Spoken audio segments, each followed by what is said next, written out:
السلام عليكم ورحمة الله وبركاته.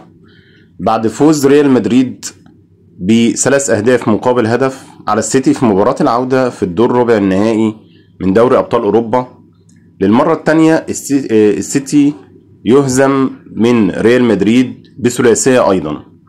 يتفوق أنشيلوتي على بيب بسبب الفكر الدفاعي اللي عند أنشيلوتي. بيب ما بيفكرش في الدفاع بتاتا، مش عارف ايه مشكلته، وده اللي قاله ابو تريكة في تعليقه. ان هو قال قبل المباراة، ابو تريكة كان بيقول ان السيتي مشكلته ان هو بيخترق بسهولة جدا. السيتي بيفكر في الاستحواذ على حساب الدفاع، في حين ان هو الاستحواذ بتاعه دلوقتي ما بقاش زي الاول. كان الاول بيبقى ايجابي، دلوقتي بقى جزء كبير جدا منه سلبي.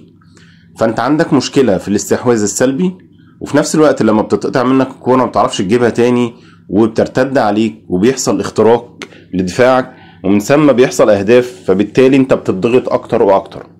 فكر جوارديولا خلاص اعتقد ان هو مش هينفع يستمر بالشكل ده، لازم يا اما يغير فكره ويطوره يا اما يمشي من الفريق. اعتقدش ان السيتي هيفضل بالوضع ده. السيتي تقريبا مش موجود في الموسم ده وهيطلع بموسم صفري زي ما قال ابو تريكة، لان جوارديولا مصمم على نفس التيمة بتاعته. هل مانشستر سيتي ما فيهوش لعيبة كواليتي عالي؟ بالعكس، من افضل اللعيبة اللي موجودة في العالم موجودة في السيتي. معنى كده ان المشكلة ادارة فنية وغرفة اللبس زي ما بيقولوا او اوضة اللبس هي دي المؤثرة مع مانشستر سيتي. هل الموضوع ادارة فنية بس ولا ممكن يكون في مشاكل بين اللعيبة؟ اعتقد اللي شفناه في اخر ماتش الهاتريك بتاع مرموش، اللعيبة كلها متعاونة ومفيش مشكلة. غالبا جوارديولا هو فكره هو اللي مؤثر على الفريق، اعتقد ده، لان طبعا مشكلة السيتي دلوقتي هي دفاعية بحتة. بيب جوارديولا لازم يفكر اكتر في مش تأمين، مش تدعيم خط الدفاع، اسلوب خط الدفاع، اسلوب وقفته.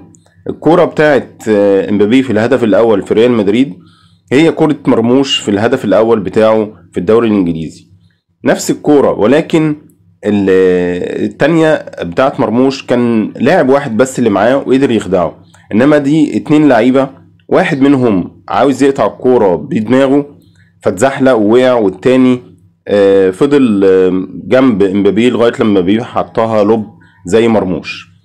الحسنة الوحيدة هي وجود مرموش مع السيتي، ولكن مرموش مش هيعمل كل حاجة، وزي ما قلنا الدفاع خير وسيلة للهجوم. مش هينفع تلعب وانت دفاعك مخترق بسهولة جدا من اي فريق، لان انت مش ضامن ان انت تحرز اهداف تعوض مشكلة الدفاع.